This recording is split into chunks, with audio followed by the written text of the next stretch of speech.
Welcome to Velvet Murmurs, where every whisper hides a secret. I'm so glad you've joined us for today's mystery.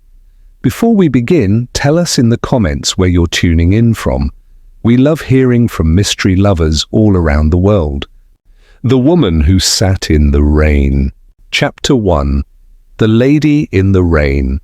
The afternoon had begun with such serenity that even Miss Marple, who trusted fine weather no more than she trusted flattering young men, had allowed herself the luxury of walking slowly through the high street. The roses in the church garden glowed faintly pink in the mild sunshine, and the air carried that quiet, satisfied stillness that often settles over St. Mary Mead between 3 and 4 o'clock. But, as always in England, the peace did not last. Miss Marple felt the first cool pinpricks of rain on her hands as she passed Mrs. Bantry's gate. She looked up. A bank of dark, sulking clouds had gathered without ceremony, rolling across the sky like a theatre curtain drawn too hastily. Moments later, the heavens opened, an abrupt, pelting downpour that sent villagers scurrying under porches and shop awnings. Miss Marple, sensible as ever, tugged her hat lower and quickened her pace toward the path that would lead her home. Yet, as she approached the bend near Hawthorne Paddock, her steps slowed. The great Everley estate, with its long yew hedges and immaculate gravel drives, looked oddly blurred as the rain came down in silvery sheets. But even through that watery curtain, something caught her eye, something that made her stop. A figure sat on the garden bench. Miss Marple squinted, leaning slightly forward despite the rain drenching her shawl. The bench stood under an ancient beech tree, its branches offering little shelter, and yet the woman seated upon it remained utterly still, like a statue carved in pale stone. Clarissa Everley. There could be no mistake. Even with her hair plastered by the rain and her coat rapidly darkening, Miss Marple recognized the proud straight back, the elegant chin, the way Clarissa's hands always rested neatly atop one another as if posing for a portrait. Her umbrella lay folded beside her, unopened. Her gloves, fine dove-grey kid leather, were arranged with unusual precision on her lap. But Clarissa herself did not move. A coldness that had nothing to do with the rain passed through Miss Marple. "Mrs. Everley?" she called, lifting her voice just enough to carry over the sound of falling water. "Clarissa, my dear." No answer came. Not a stir of the head, not a startled turn, not even the faint stiffening of someone caught unaware. Miss Marple, despite her age, moved swiftly down the little path that opened onto the Everley grounds. The gate was unlatched. Clarissa must have stepped out only moments before the rain began. The gravel crunched under Miss Marple's sensible shoes as she hastened toward the bench, her heart thudding in a way that experience had taught her to take seriously. The closer she drew, the more unnatural the stillness appeared. Clarissa's face, always finely composed, had a strange tranquility upon it now, as though she had slipped into a dream she did not intend to leave. Her eyes were half open, reflecting a grey sheen of sky. Raindrops clung to her lashes like tiny transparent jewels. "Oh dear," Miss Marple whispered, not wishing to startle her own nerves. "This is very wrong indeed." She reached out gently, touching Clarissa's wrist. The skin was cool, the pulse was still, but it was not death alone that unsettled Miss Marple. It was something stranger, something so delicate a detail that only a watchful eye, used to noticing the small disarrangements of village life, would have caught it. The bench was wet. Rain had soaked every inch of the wooden slats, darkening the timber in the pattern of falling drops. Except for one place. On the right side of the bench, directly beside Clarissa, there lay an unmistakable dry oval-shaped patch, a perfect silhouette of where another person had been sitting. Not a smudge or streak, but a clean, preserved dryness, suggesting the person rose at the very moment the first drops of rain fell. Miss Marple bent slightly, shielding her eyes from the rain with a gloved hand. Yes, the shape was precise, too precise for chance. Someone had been close beside Clarissa, close enough to touch, close enough to speak intimately, then had left abruptly just seconds before the sky broke open. She straightened slowly, her face grave. "Someone sat with you, Clarissa Everly?" she murmured, a tone of respectful sorrow in her voice. "And someone left you too soon." The gate clanged behind her. She turned to see young Tommy Leggett dashing through the rain, shouting that the doctor was coming. Indeed, a minute later, Dr. Leonard Graves, brisk and broad-shouldered, arrived with his black medical bag, his coat soaked to the elbows. He knelt beside Clarissa, examining her with the steady solemnity of a man who has seen both expected and unexpected deaths over the years. "Heart failure likely," he said at last, rising with a sigh. Poor Mrs. Everly. She must have stepped out for air before the storm caught her. Miss Marple pressed her lips together. She did not open her umbrella, she observed softly. The doctor nodded absently. Perhaps she had no time. "Her gloves are neatly arranged," Miss Marple added. "Clarissa was always tidy," he replied without noticing the deeper implication. Miss Marple tilted her head. "But the bench, doctor?" Graves blinked rain from his eyes. "The bench?" Miss Marple touched the dry oval shape. "It has not been touched by rain. Someone was sitting beside her." The doctor frowned. "Well, they must have gone before I arrived." "Yes," Miss Marple said, her voice gentle yet piercing, "and before the rain began." For the first time, Dr. Graves seemed unsettled. "Are you suggesting—" "I am suggesting nothing at all," Miss Marple interrupted kindly, "only noticing what is there." But inside, her thoughts were already turning toward the strange visitor she'd seen days before, cloaked and unhurried, walking up the back path of Hawthorne Paddock. Turning toward Clarissa's quiet face, her peaceful posture that somehow felt arranged. Turning toward the umbrella unused and the gloves folded with peculiar deliberation. Death in St. Mary Mead rarely announced itself with violence, but it always left behind small human clues, imperfections in the fabric of everyday life. And Miss Marple, who understood human nature better than most, felt the first quiet tug of a mystery forming. As the rain softened into a delicate drizzle, she whispered to Clarissa Everly, "No, dear, this was no simple passing. Someone sat with you, and someone left you." Chapter 2. A House Full of Closed Doors. The Everly residence, Hawthorne Paddock, had always carried an air of ordered gentility.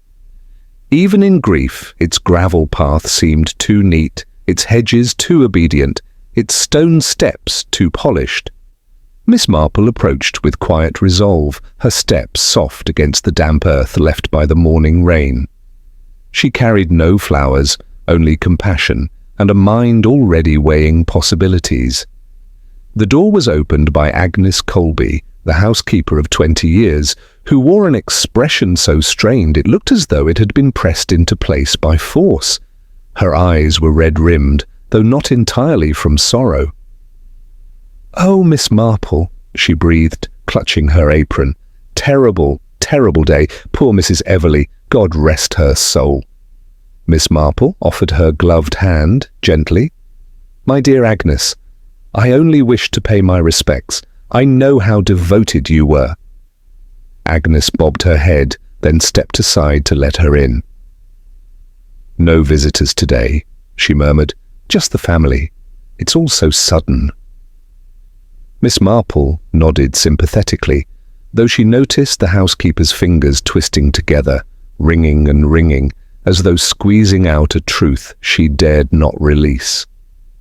The velvet sitting room lay to the right of the grand hallway. Normally reserved for special occasions, its burgundy drapes and velvet armchairs gave it a hushed, almost ceremonial feel. Miss Marple entered quietly. She immediately registered a detail that seemed out of tune: a single teacup on the low table, steam still faintly rising from it.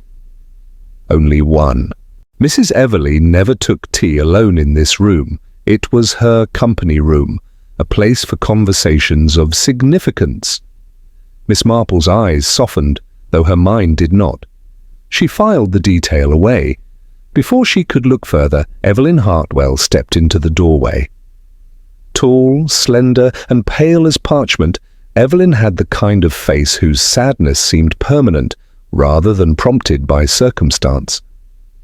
Her eyes flickered toward Miss Marple and then down, avoiding any hold.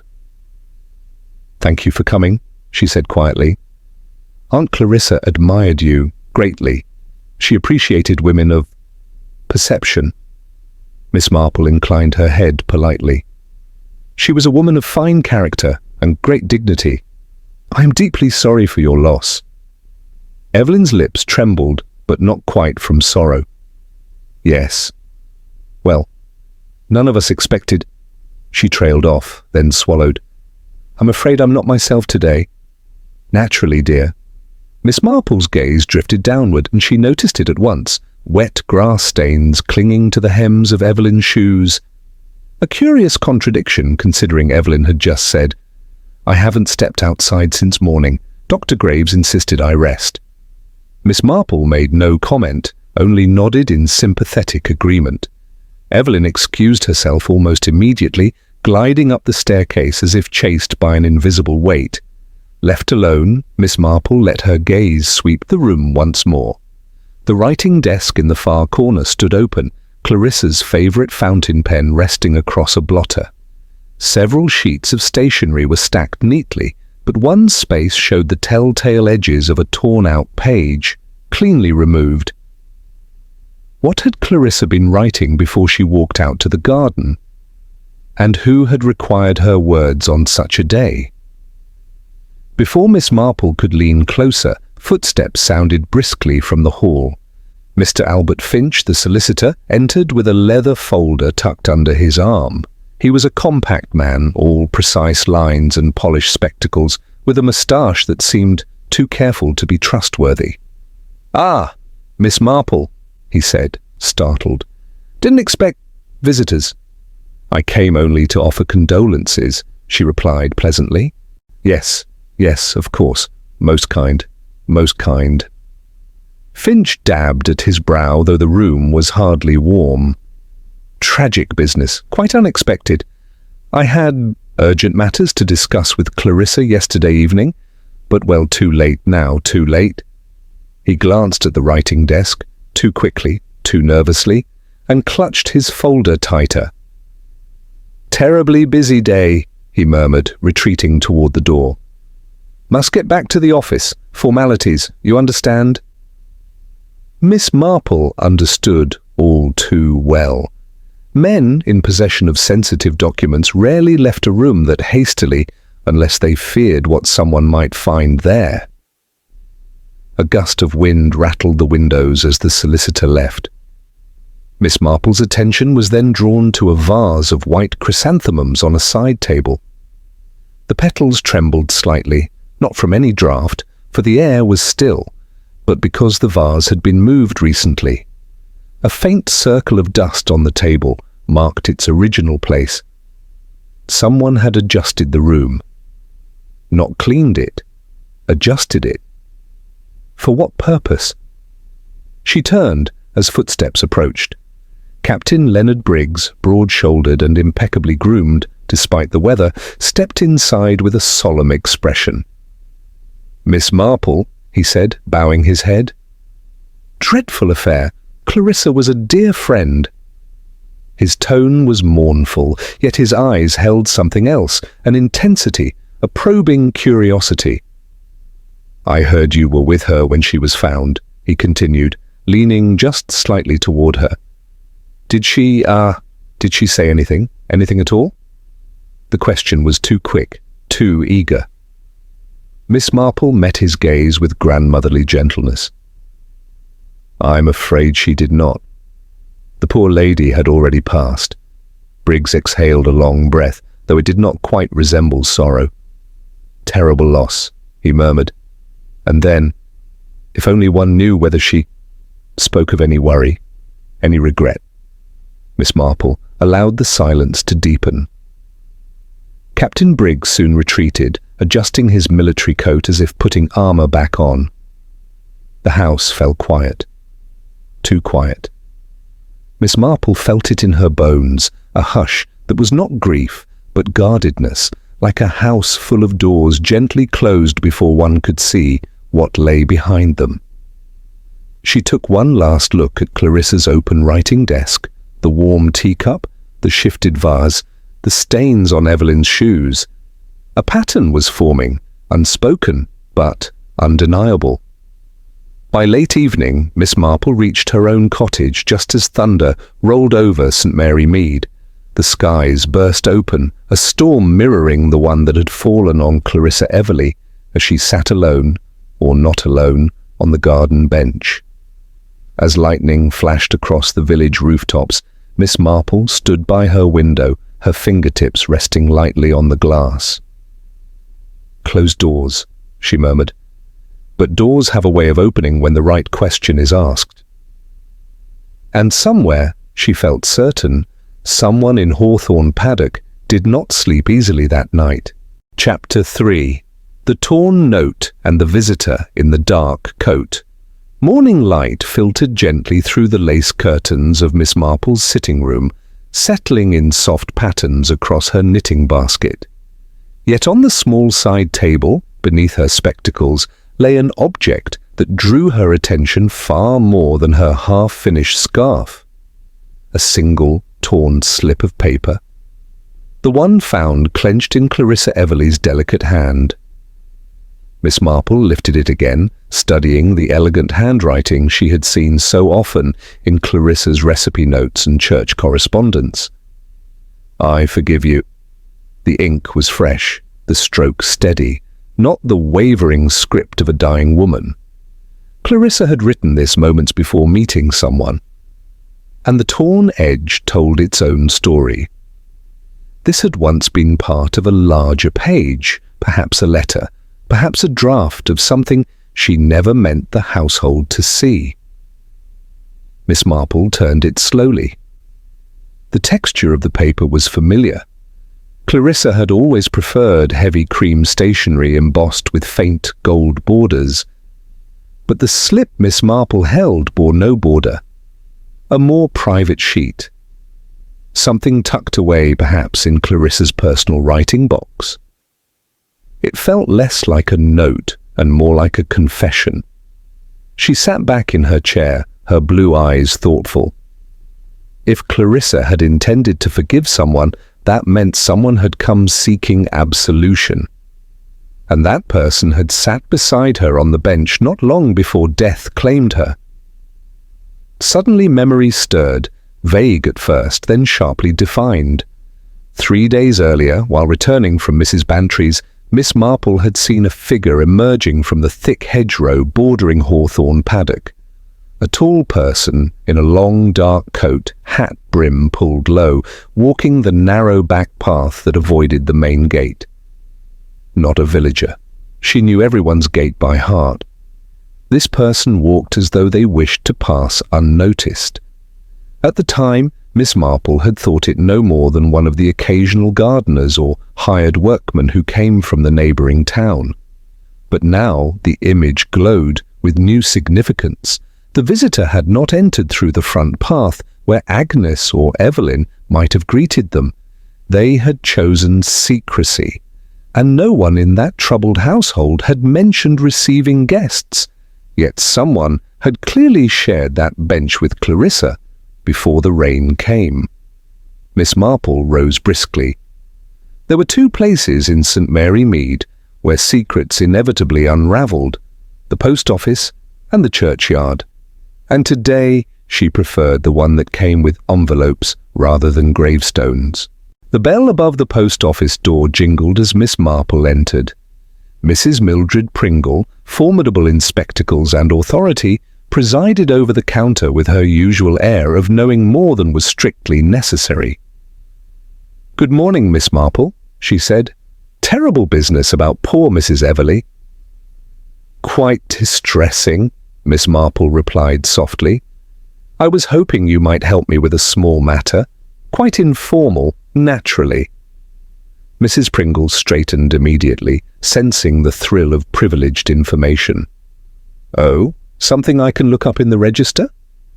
"Nothing so official," Miss Marple said, folding her hands. "I was simply wondering whether Mrs. Everleigh posted anything unusual this past week." The postmistress pursed her lips thoughtfully. "Well, now that you mention it, yes. On Thursday afternoon she brought a letter, but she didn't want it in the usual outgoing tray. She asked for hand delivery. You know, someone to walk it personally. Unusual indeed. Clarissa rarely trusted strangers with personal matters." "Do you recall anything about it?" Miss Marple asked. Mrs. Pringle tapped her chin. "My nephew Tom handled the errand, said the envelope was unmarked, no sender's name, addressed to someone in the next village, though he couldn't remember who. Clarissa paid extra to have it delivered immediately." Miss Marple absorbed this quietly. Clarissa sending a private letter by hand shortly before her death. That was not coincidence. "Did Mrs. Everleigh seem upset?" she asked gently. "Not upset," Mrs. Pringle said slowly, "but determined, as if she had finally made up her mind about something heavy." Yes, Miss Marple thought, something heavy and something old. She thanked the postmistress warmly and stepped out into the crisp morning air. Her path home was lined with hedges still glistening from last night's storm. Wind rattled the damp leaves, making the world feel quieter, as though holding its breath. Clarissa Everleigh, proud, disciplined, careful in every gesture, did not sit out in the rain by accident. She would never have written "I forgive you" slightly without a reason. And she certainly would not have torn a note unless she feared someone else might read what remained. Forgiveness, a gentle word, but one that stirred memories Miss Marple would rather have left buried. Her mind returned to a neighbour from many years past, a man whose son had caused a terrible accident. When the grieving mother forgave him, he broke down entirely. Forgiveness, Miss Marple had realized then, could wound more deeply than blame. Some souls could not endure being released from their guilt. "Forgiveness is a mirror," she murmured to herself. Some see grace in it. Others see their own shame too clearly. Behind the trees, its window panes glinting. Someone had walked the back path days ago, someone who had received a letter, someone who had come again to meet Clarissa on the garden bench. But only Clarissa remained when Miss Marple arrived. The other had vanished just as the rain began, leaving only that perfect dry outline, silent testimony of a conversation that ended far too abruptly. Miss Marple tucked the torn slip back into her pocket. Whatever truth Clarissa uncovered, it had brought someone to her, someone hoping to be forgiven, someone who could not bear what forgiveness demanded. She walked on, her pace steady, her thoughts sharper than ever. This wasn't a random afternoon in the garden, it was an appointment. And Clarissa Everleigh had met her final visitor with compassion, while her visitor had left her with death. Miss Marple felt the shape of the mystery forming, and she knew. The guilty often reveal themselves not by anger, but by the way they recoil when offered grace. Chapter 4. Old Memories, New Wounds. The next morning dawned pale and windless, a quiet stillness hanging over St. Mary Mead, as though the village itself sensed a story stirring beneath its surface. Miss Marple, however, had no intention of letting that story remain buried. She armed herself not with accusation, but with conversation, the kind of gentle, probing talk that villagers found impossible to resist. Her first stop was Mrs. Alder's general shop, where sorrow travelled faster than groceries. "Terrible thing, poor Clarissa," Mrs. Alder said as she carefully wrapped a loaf of bread, always kept herself so composed. "But misery, Miss Marple, misery leaves shadows behind." Miss Marple nodded. "I recall she had a daughter, Lydia." A hush fell over the counter. Mrs. Alder pressed her lips together as though the very name carried a chill. "Ah, yes, Lydia Everley, such a sweet child. That accident broke Clarissa's heart. Happened by the old stone bridge. Slippery rocks, fast water. The coroner called it a misstep, but some said the girl had been upset beforehand. No proof, of course." Miss Marple folded her hands. "And Clarissa?" "Never blamed anyone, never spoke of it again, but she changed, Miss Marple, became quiet in a way that wasn't peaceful. There it was, the wound beneath Clarissa's polished exterior. A mother's grief, unresolved and sealed away." Miss Marple thanked Mrs. Alder and moved on, her steps steady along the narrow lane that led to the churchyard wall. There she found Mr. Lacey, the groundsman, trimming the hedges. "Mr. Lacey," she said kindly, "did you ever notice Mrs. Everley walking near the old stone bridge recently?" He paused, clippers mid-air. "Well, now you mention it, ma'am, yes. Saw her 3 days ago. Unusual for her. She always avoided that place, but she wasn't alone." Miss Marple's breath stilled. "Not alone?" "No, ma'am. Someone was with her. Tall figure, dark coat. Couldn't see the face. Stood with their back to me. Looked serious, like they were talking about something heavy." "And did they leave together?" Mr. Lacey shook his head. "No. Clarissa walked home alone. The other person went the opposite way, toward the woods." Miss Marple thanked him, her mind already threading the new information together. Clarissa visiting the site of Lydia's death after so many years was no coincidence, and doing so with a stranger, that was something else entirely. The past had returned, not softly, but with sharp edges. Later that afternoon, Miss Marple found Captain Leonard Briggs in his garden, pruning rose bushes with military precision. The moment she approached, his expression tightened, just slightly, but enough for her to notice. "Captain Briggs," she began pleasantly, "I was reflecting on poor Clarissa and her daughter." His pruning shears snapped shut a little too quickly. "Unfortunate business," he said gruffly. "No point stirring it up again." "But grief," Miss Marple said gently, "has a habit of returning, even when we believe we have mastered it." He stiffened, jaw tightening. "I don't see how Lydia's accident concerns anything now." Miss Marple watched him closely. "When I saw Clarissa recently, she seemed contemplative, as though she had unearthed an old memory she wasn't sure how to carry." Briggs's gaze hardened. She should have left the past buried. A curious choice of words. Miss Marple dropped her eyes to a fallen rose petal. "You were very fond of Clarissa, I believe?" His voice softened, betraying something unguarded. She deserved peace. Peace, Miss Marple thought, was precisely what Clarissa had not found. Nor, it seemed, had Briggs. Miss Marple's next encounter was far less defensive. She returned to Hawthorne Paddock to check on Agnes Colby, the housekeeper. The poor woman was dusting shelves mechanically when Miss Marple entered. "Agnes, dear," Miss Marple said gently, "this must be a difficult time." Agnes nodded, tears gathering instantly. Mrs. Everley was everything. She was strict, but she was good. "And her daughter's accident," Miss Marple said softly, "must have weighed on her." Agnes's shoulders began to shake. "Oh, Miss Marple, please don't ask. I can't speak of it. I promised I never would. Promised, Mrs. Everleigh? Agnes's silence was more revealing than words. Miss Marple laid a comforting hand on her arm. I won't press you, but know this. The truth can be a kindness when secrets start to hurt the living. Agnes only sobbed harder, refusing to look up.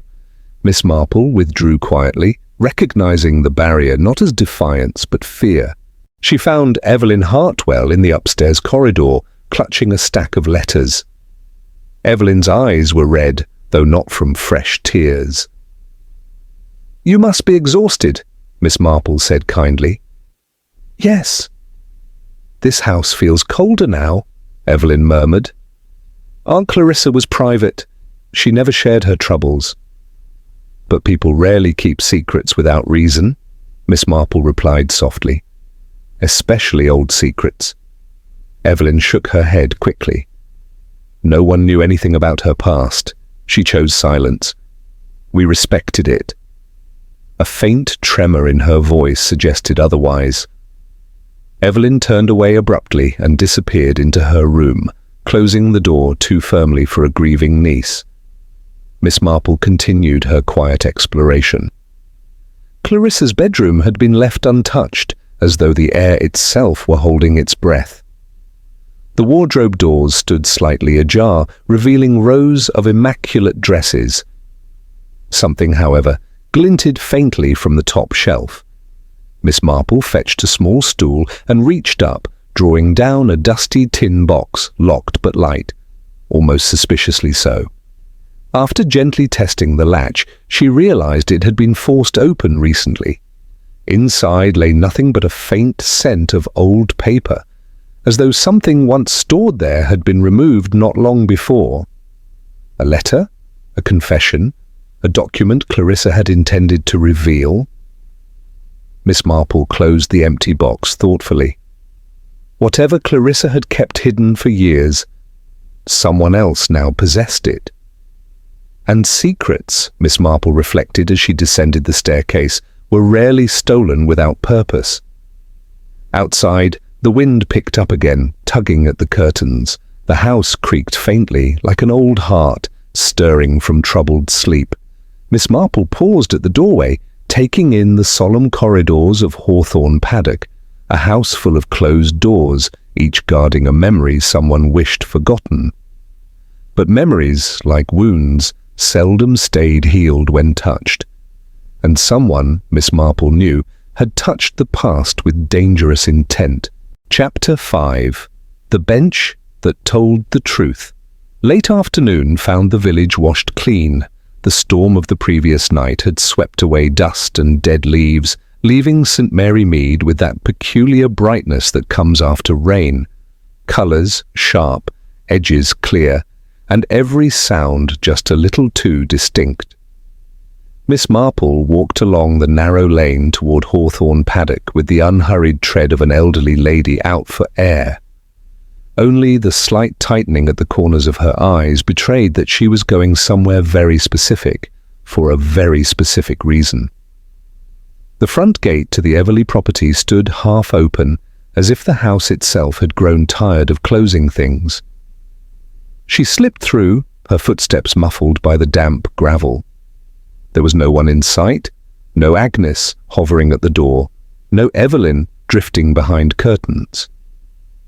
The garden felt oddly deserted, with only the droning of distant bees and the occasional rustle from the shrubs. The bench waited under the beech tree, exactly where it had been on that terrible, rain-swept day. Miss Marple paused a few feet away and simply looked. Strange, she thought, how quickly nature tries to smooth over human drama. The wood had dried in the weak sun, fallen leaves clung to the legs, a single beech nut lay on the seat, rolled into a crack in the timber. To any casual eye, it was just a bench in a quiet garden again. But Miss Marple was not a casual observer. She moved closer and ran her fingertips lightly along the top slat, then down the seat. The sensation brought back the sight of Clarissa's still figure, the rain on her lashes, the folded umbrella. For a moment her throat tightened with a very simple, personal grief. Clarissa had not been a warm woman, but she had been a steady one, and villages thrived on steadiness. Miss Marple drew in a breath and let her attention settle on the wood itself. It was the pattern of wetness that had first struck her, that curious, untouched patch. Of course, by now the rain had dried, but rain leaves traces beyond mere damp. Faint variations in colour, slight changes in grain. She leaned closer. The seat bore a mottled pattern, the irregular natural marks of weather. But on the right-hand side was a section where the tone of the wood was just a fraction lighter, as if the drops had not struck it quite as fully, or had done so later than elsewhere. The shape was distinct enough, the outline where another body had once rested. What interested Miss Marple now was not simply that someone had been there, but how they had left. She traced the border of that paler area with a careful finger. The line was crisp. There was no blurred edge, no faint arc where a person might have slid sideways before standing. Whoever rose from that place had done so in one clean movement, straight up rather than shuffling off. Miss Marple's brows knitted slightly. A person accustomed to rising from a sofa or dining chair will almost always shift a little. Hands reaching for support, feet adjusting.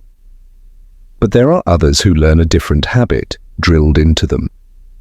Stand at once, directly, from the seated position, leaving very little disturbance behind.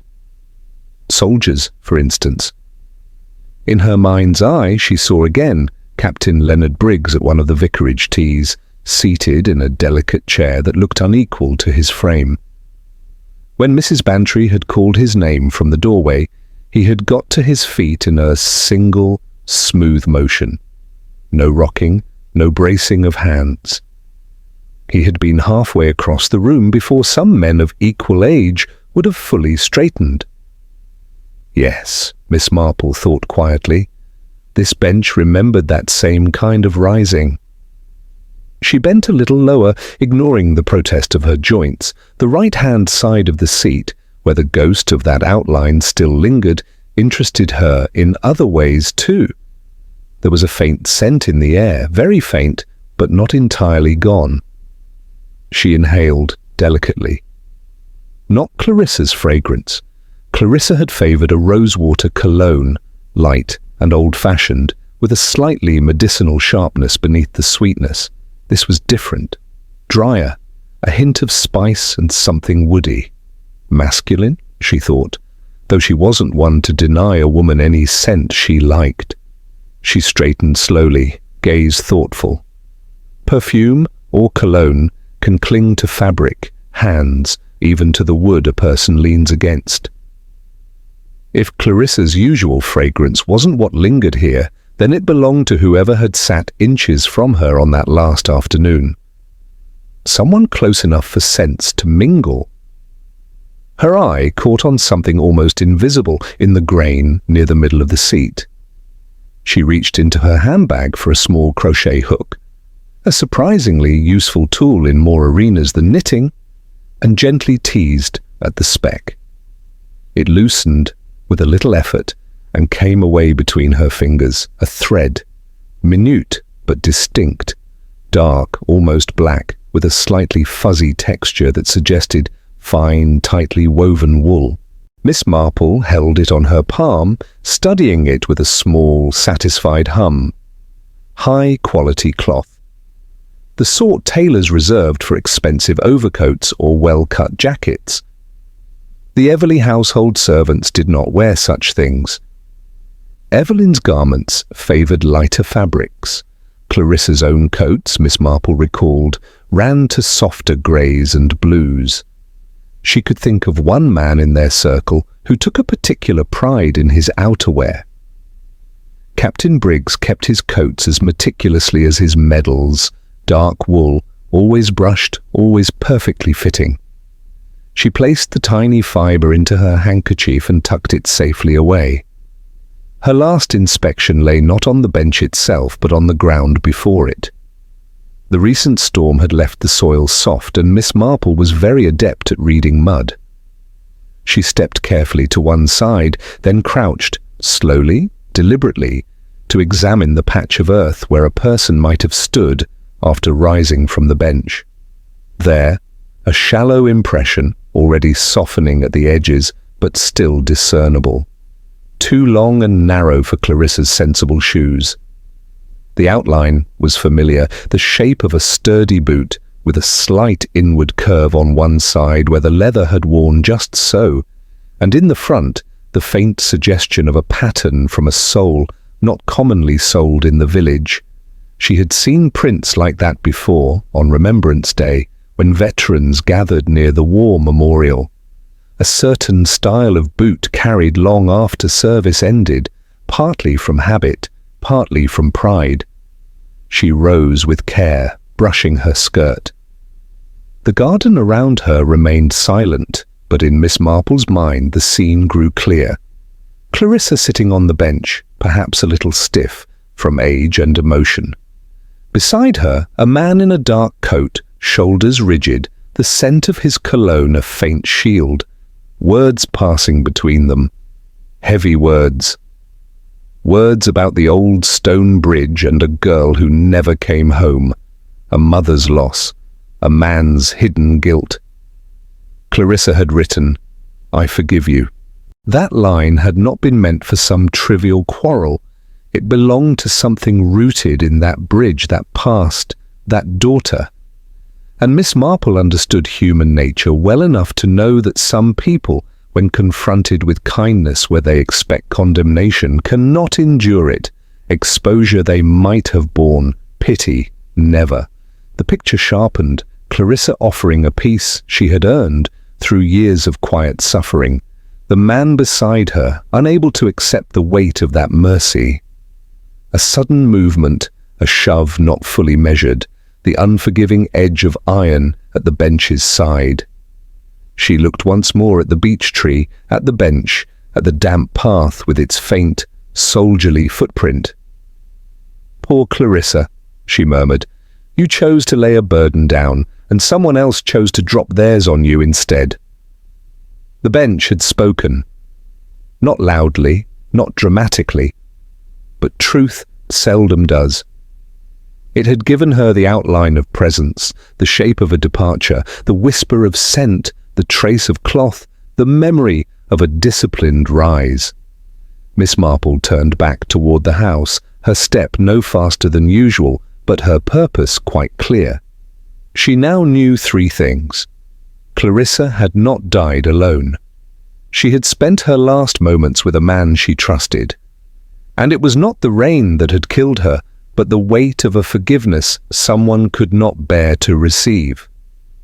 You said, "This is the outline for next chapter, so read it and carefully write the wording of chapter 6 of between 900 to 1,000 words. Also make sure no repetitons so the listener enjoy the pace." Chapter 6, A Forgiveness That Destroyed Everything. Miss Marple invites Inspector Cray to tea. Never a good sign. She explains the psychology. Clarissa had discovered the truth about Lydia's accident. She demanded a confession. The murderer agreed to meet her on the bench. He expected anger, he expected bargaining, he prepared excuses, but instead, Clarissa said the one thing he could not bear. "I forgive you." And forgiveness is sometimes sharper than accusation. The killer panicked. In a moment of rage or fear, he pushed her, perhaps not meaning to kill. Clarissa's head struck the iron armrest. Instant death. The killer then folded her umbrella, placed her gloves neatly, took the letter of confession, left as the first raindrop fell, but he forgot one thing. Military men rise cleanly, leaving a perfect dry patch. Chapter 6. A Forgiveness That Destroyed Everything. Inspector Harold Cray was not a man easily summoned, yet when Miss Marple invited him for tea, he arrived without protest. Experience had taught him that a pot of tea at the Marple cottage rarely involved idle conversation. He settled into the chintz-covered armchair with cautious politeness, watching as Miss Marple arranged the teapot, sugar bowl, and a plate of seed cake as neatly as chess pieces before an opening move. Her manner was gentle, even grandmotherly, but there was a stillness about her that suggested her thoughts were anything but leisurely. "I take it," Inspector Cray said after a moment, "that you have something on your mind?" Miss Marple poured his tea with careful precision. "Yes, Inspector, I believe it is time we discussed what really happened to Clarissa Everly." Cray raised an eyebrow. The doctor was quite firm. Heart failure. Miss Marple shook her head. "Oh no, Inspector, Clarissa did not die of her heart. She died of someone else's." The inspector leaned forward, cup forgotten. "Go on." Miss Marple folded her hands on her lap, her expression thoughtful. "Clarissa discovered the truth about her daughter Lydia's so-called accident. The poor child did not slip as everyone assumed. Someone pushed her, a foolish, hot-tempered shove that ended in tragedy." Inspector Cray's eyes sharpened. "You've been certain of a connection to Lydia for some time." "Yes," Miss Marple replied softly. "Because grief never stays entirely quiet, Inspector. Clarissa carried hers like a sealed jar, fragile but never discarded. That kind of sorrow stirs when one encounters the person responsible." "And you believe she confronted the killer?" "I am certain of it." Cray frowned. "Then why would she sit calmly on a garden bench with him?" Miss Marple smiled faintly. "Because Clarissa Everly was not seeking revenge, she was seeking truth.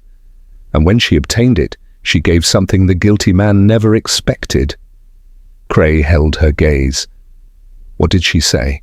Miss Marple lifted the torn slip of paper from her knitting bag. She placed it gently between them on the table. The words, though faint, still carried weight. "I forgive you." Inspector Cray inhaled sharply. "She forgave the man who confessed to killing her daughter?" "Yes," Miss Marple said, her voice soft yet unwavering.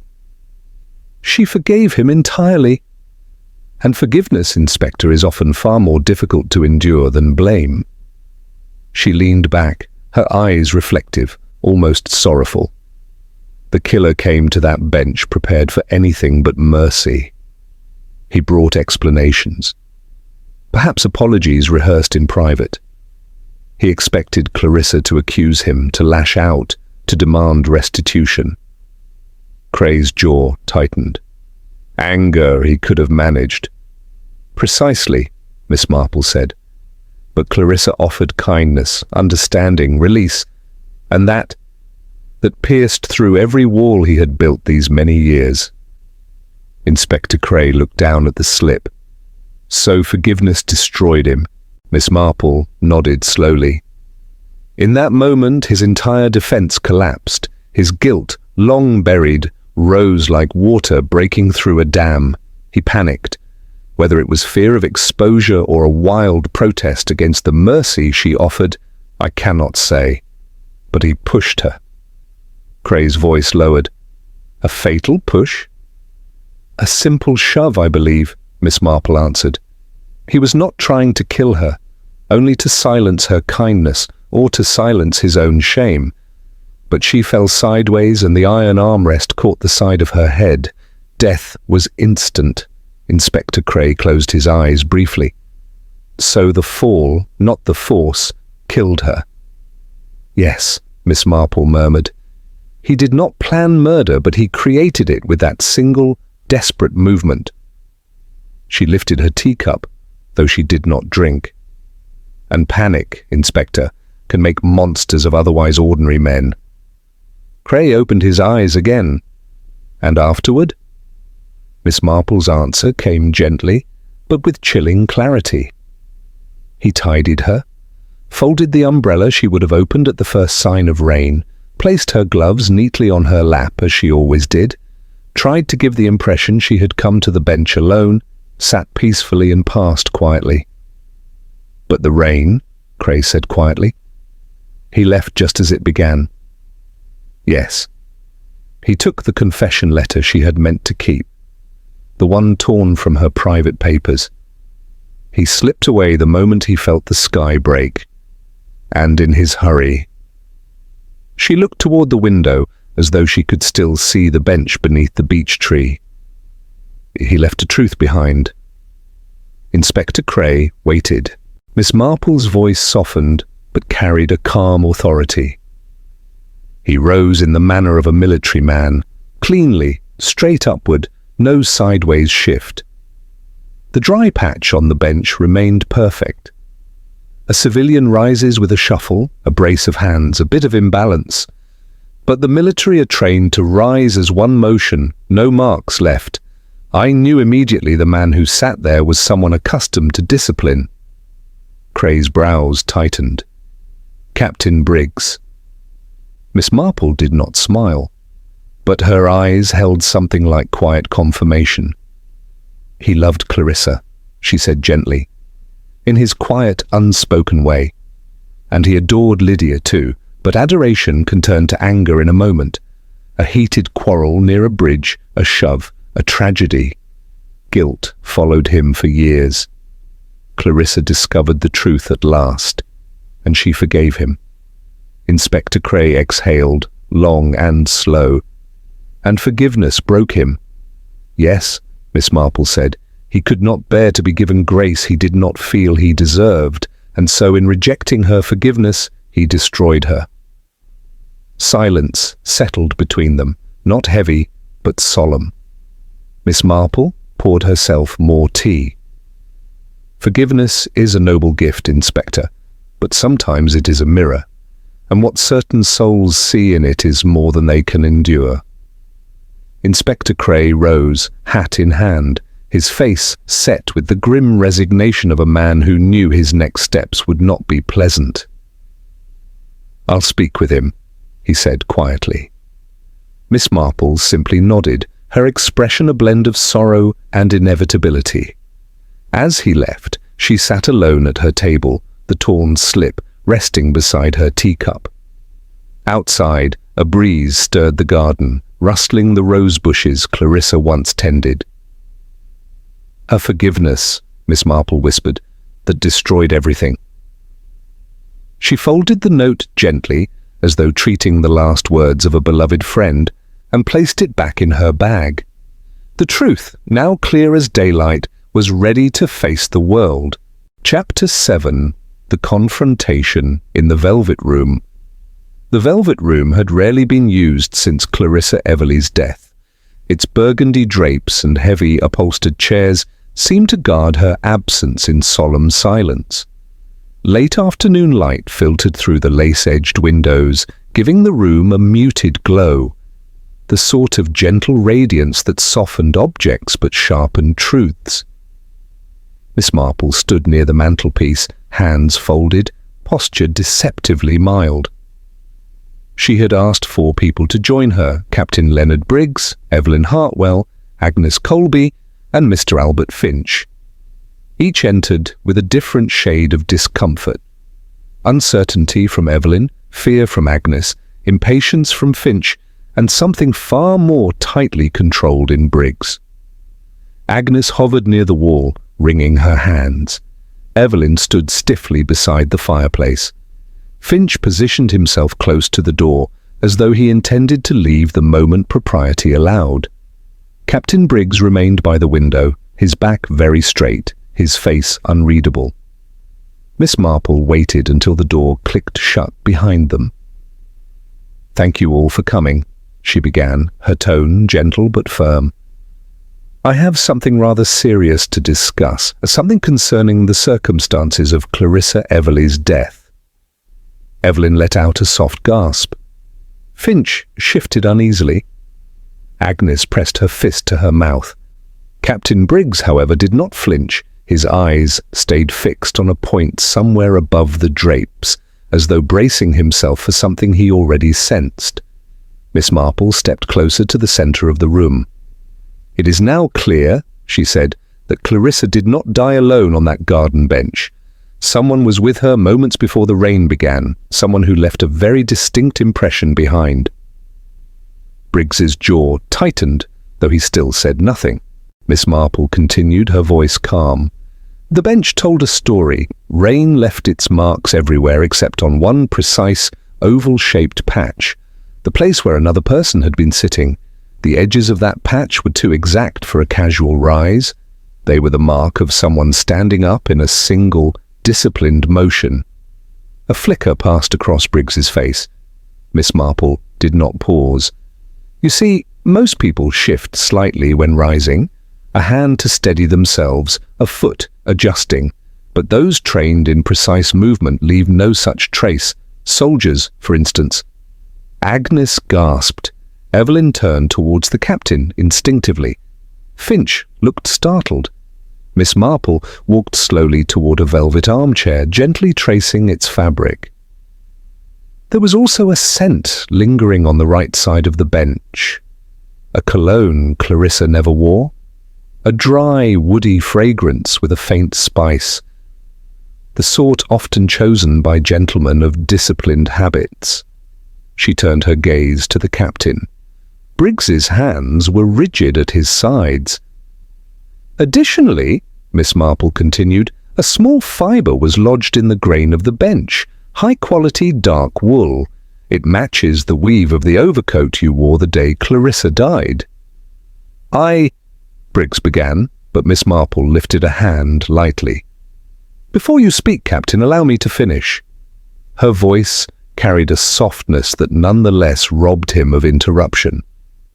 I found a shallow dent in the mud directly before the bench, the imprint of a boot with a particular curvature, the same sole pattern you wore at the remembrance ceremony last year. Evelyn's eyes widened. Finch looked alarmed.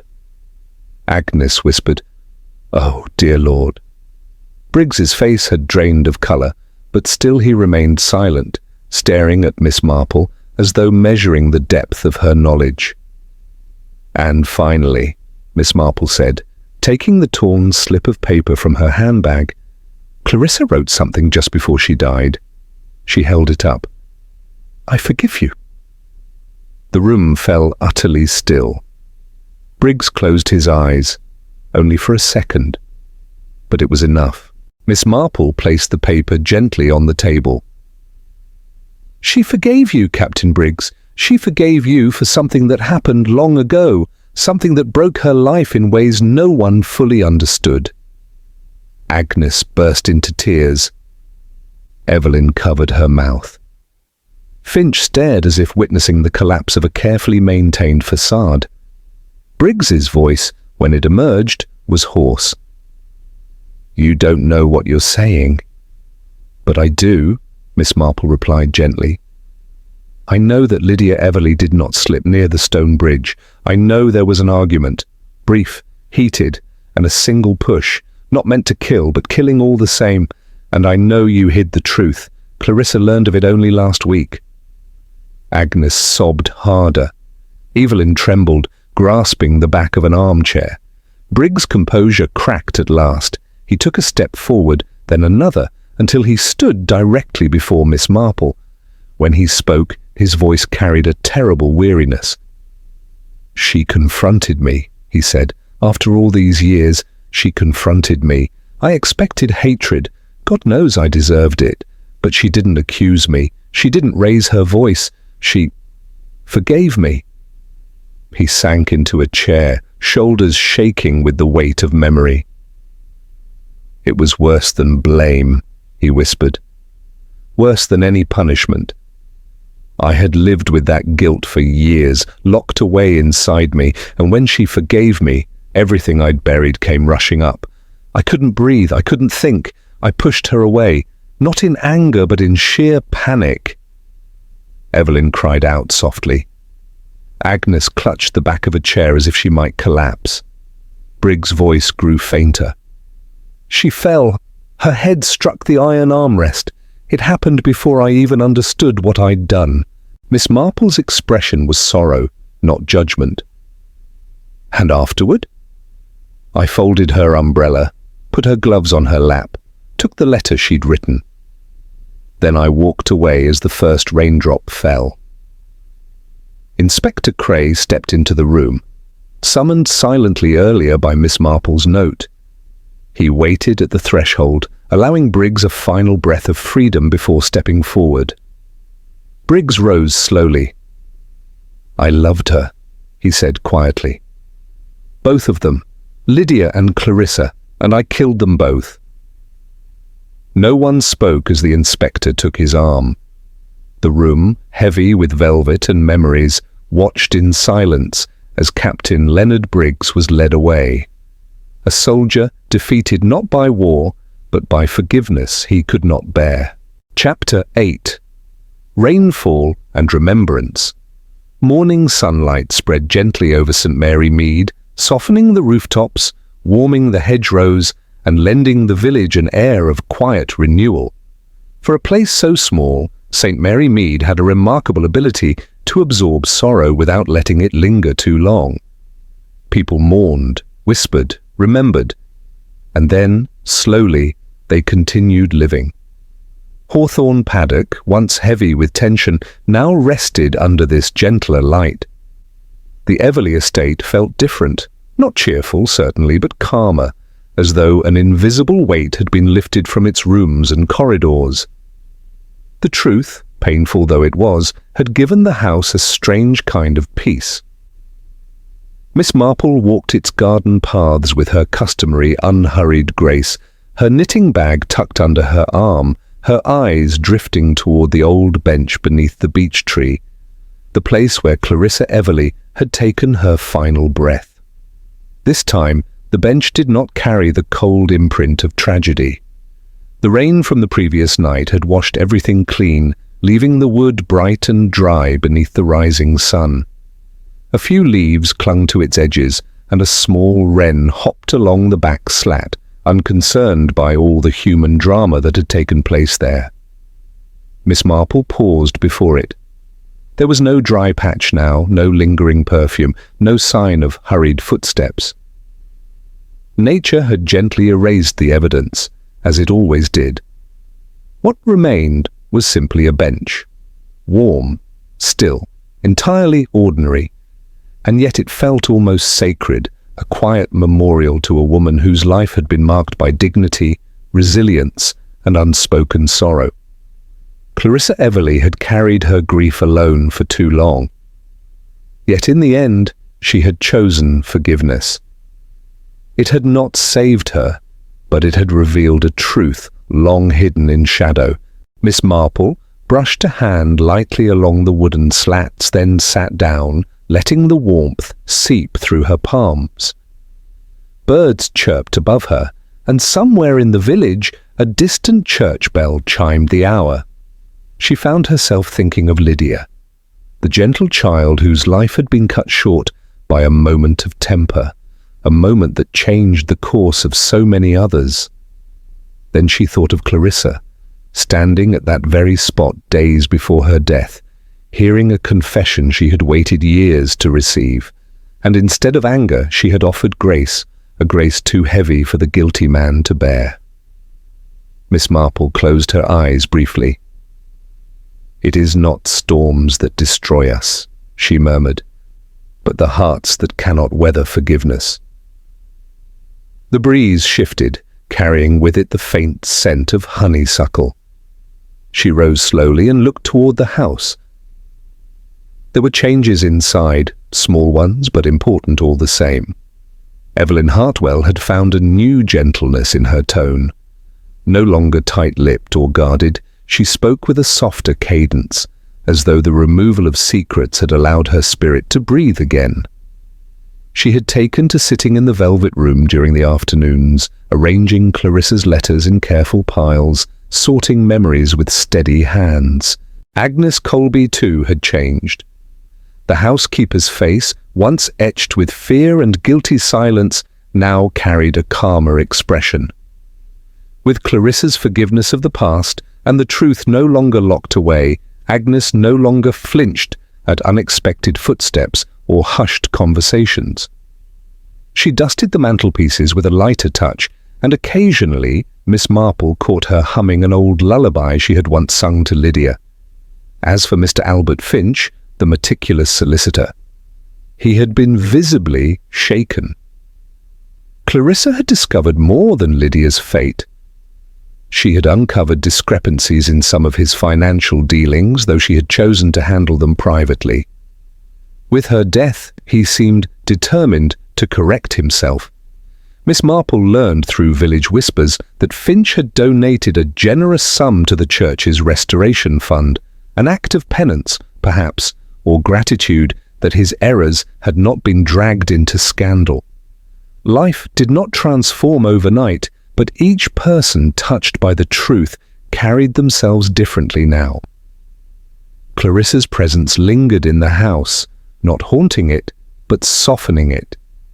Even the sunlight in the hallways felt warmer. Miss Marple walked slowly back toward the gate of Hawthorne Paddock, taking in the quiet beauty of the garden one last time. She paused at the threshold, giving the house a final thoughtful glance. Another chapter had closed, not neatly perhaps, but honestly. And honesty, she believed, was the closest thing to justice human beings often achieved. As she stepped onto the lane leading back to the village, she saw Mrs. Bantry approaching from the opposite direction. The woman looked unusually animated, her eyes bright with a sparkle that suggested something had caught her imagination. "Miss Marple," Mrs. Bantry called. "Oh, you won't believe what I've just heard. Quite the odd little situation. Very puzzling indeed." Miss Marple smiled, the corners of her eyes crinkling. "Oh? And what might that be, dear?" Mrs. Bantry glanced around conspiratorially, then leaned closer. "I'll tell you everything over tea, but I dare say it's just the sort of thing that might interest you." Miss Marple's smile widened just a fraction. The sort only those who truly knew her would recognize. The village, she reflected, rarely allowed her more than a breath between mysteries. She adjusted her knitting bag on her arm. "Well then," she said kindly, "let's walk together." And as they headed toward the heart of St. Mary Mead, the church spire rising gently above the rooftops, the scent of baking drifting from cottages, the world once again stitching itself back to normal, Miss Marple felt the familiar stirrings of curiosity. For even in peaceful places, secrets bloomed like wildflowers, and someone, somewhere, always needed a quiet old woman who noticed everything.